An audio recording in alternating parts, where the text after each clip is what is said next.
Je m'appelle Françoise Bourdonnec, je suis chargée de la recherche ethnologique à Intel dans la section Digital Home qui s'occupe bien sûr de la maison dans le monde. C'est quelque chose qui est relativement nouveau pour Intel parce que par le passé, la plupart de nos ventes étaient dans les entreprises.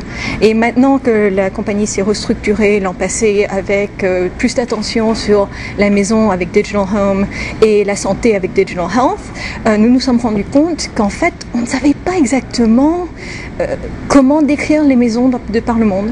À quoi ressemble une maison en Chine ou en France ou aux États-Unis, on connaît à peu près.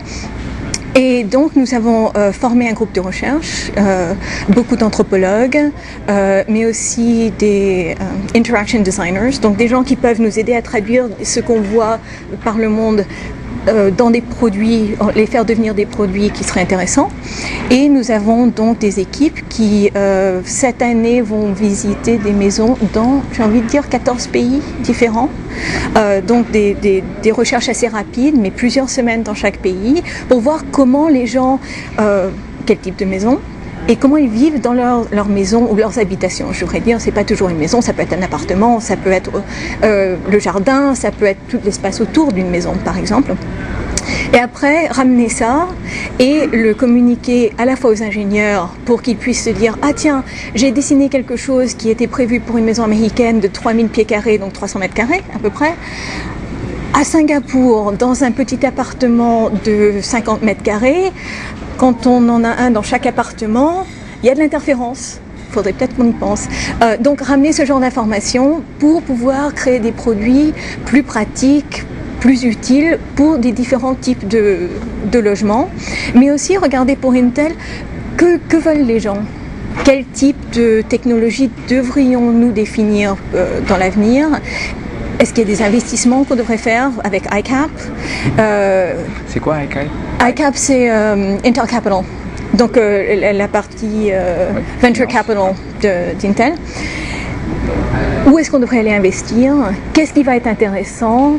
Et surtout commencer à changer la manière dont on pense à Intel. Comme beaucoup de compagnies technologiques, je crois, on a tendance à commencer avec la technologie et dire, bon, on trouvera bien une manière de l'utiliser. Et je crois que maintenant que nous sommes centrés sur les plateformes, il s'agit d'abord de trouver le consommateur et de voir que désirent les utilisateurs et comment pouvons-nous créer une technologie qui soit intéressante pour cette utilisation-là. Et c'est ça notre rôle en fait. Gervais Restaurant, authentique French cuisine in Silicon Valley. Donc c'est une grosse équipe? Je crois que nous avons 14 personnes.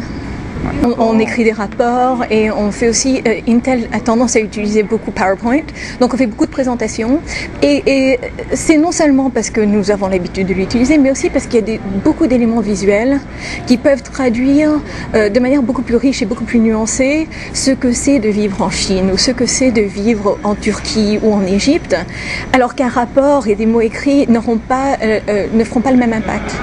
Et certainement, plus on peut rendre réel pour les ingénieurs ce que c'est que de vivre dans un espace différent, plus facile ce sera pour eux. Que ce soit de mesurer par terre et de dire l'appartement a cette taille-là.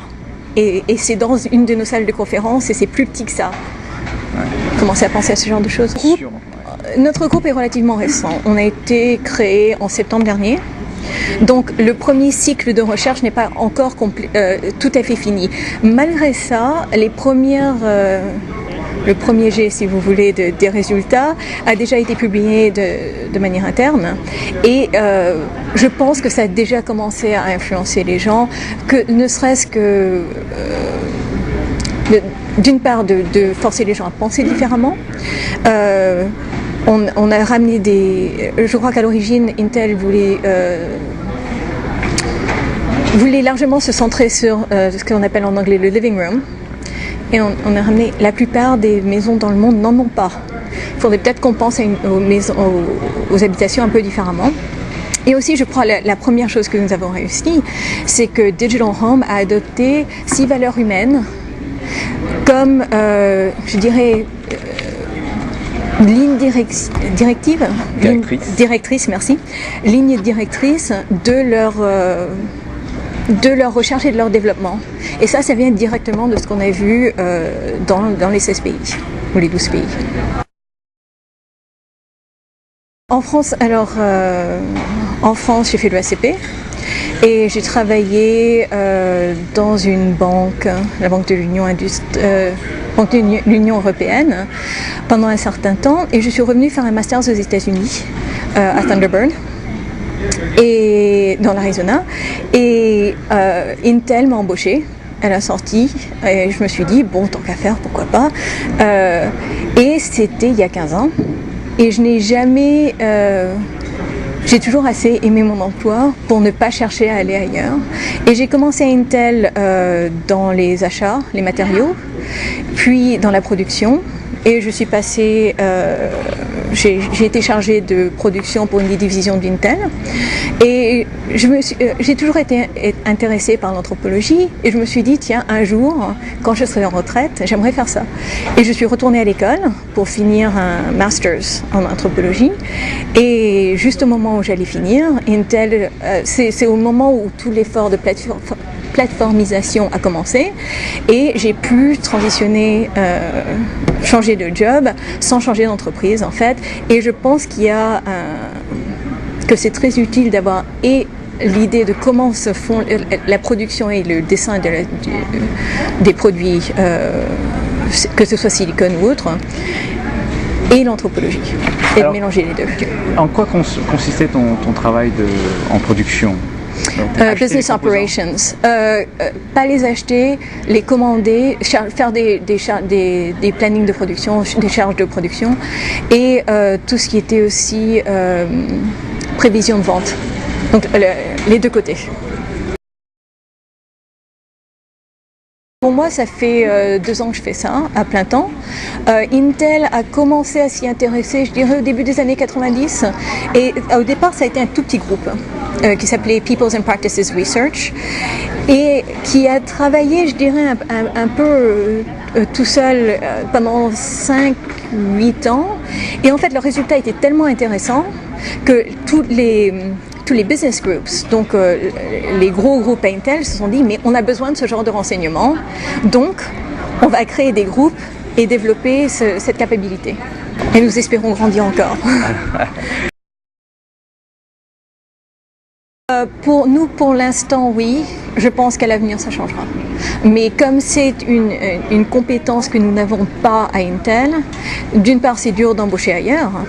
Et d'autre part, on veut aussi créer une masse critique avant de créer des petits groupes.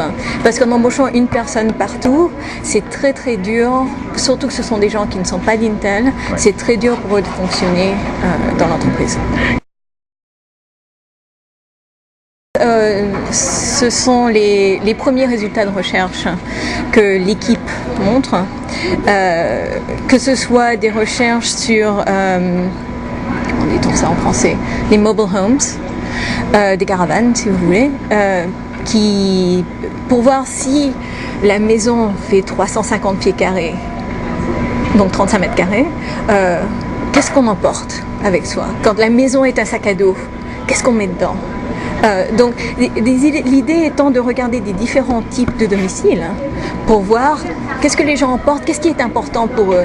Et l'une des choses qui était très intéressante dans cette recherche sur les caravanes par exemple, c'est l'effort que font les gens pour rester en contact avec leur famille, souvent avec du wireless ou des accès internet, mais c'est ni facile et c'est relativement cher. Et donc comment est-ce qu'on peut améliorer ça par exemple? Nous avons aussi lancé des études sur la télévision, l'ordinateur et les portables comme étant les 3 types de technologies importantes dans la maison. Et donc les premiers résultats de la télévision et des portables sont visibles là-bas. Et je ne vais pas tout dévoiler parce que l'équipe qui a fait les recherches devrait quand même pouvoir en parler. Mais c'est très intéressant de voir comment Intel a tendance à penser aux télévisions, à l'ordinateur, au téléphone portable comme étant une technologie. Et c'est vrai. Mais il y a aussi le fait qu'une télévision, c'est pas seulement une technologie, c'est un objet culturel, un objet social. On va s'installer avec ses amis devant la télé pour regarder un film que tout le monde a vu ou que tout le monde connaît. On en parle le lendemain au bureau. C'est pas seulement un type de technologie. Il faut tenir compte de la manière dont est utilisé l'objet et de sa situation culturelle, si vous voulez, quand on dessine la génération à venir.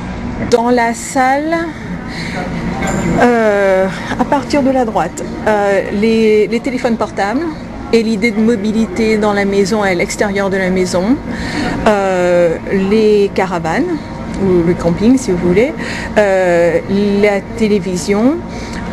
Au fond à gauche, il y avait aussi des recherches qui ont été faites par un autre groupe sur les ordinateurs pour les pays en voie de développement, les centres ruraux. Donc je crois que c'était sur l'Inde spécifiquement. Non, ça a été créé en Chine, mais c'était pour l'Inde, pour pouvoir en particulier des ordinateurs qui puissent fonctionner avec des systèmes électriques moins performants et moins réguliers surtout.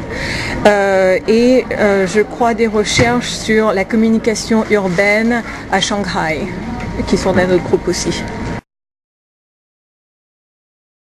Et il faut dire, j'ai grandi à moitié aux États-Unis. Mon père était expatrié à Chicago quand j'étais petite, ce qui fait que je parle anglais sans accent et que je connaissais la vie américaine avant de venir. Et je découvre que quand je suis en France, certaines choses des États-Unis me manquent et quand je suis aux États-Unis, certaines choses de France me manquent. Alors j'essaie de prendre un peu le meilleur des deux. Je dois dire que Portland est une ville, des États où j'ai vécu, c'est sans doute la ville la plus agréable et celle qui est la plus proche d'une ville européenne en structure. On peut marcher en ville, alors qu'en Arizona par exemple, il n'y a même pas de trottoir. Ouais. Merci beaucoup. De rien. Gervais Restaurant, authentic French cuisine in Silicon Valley.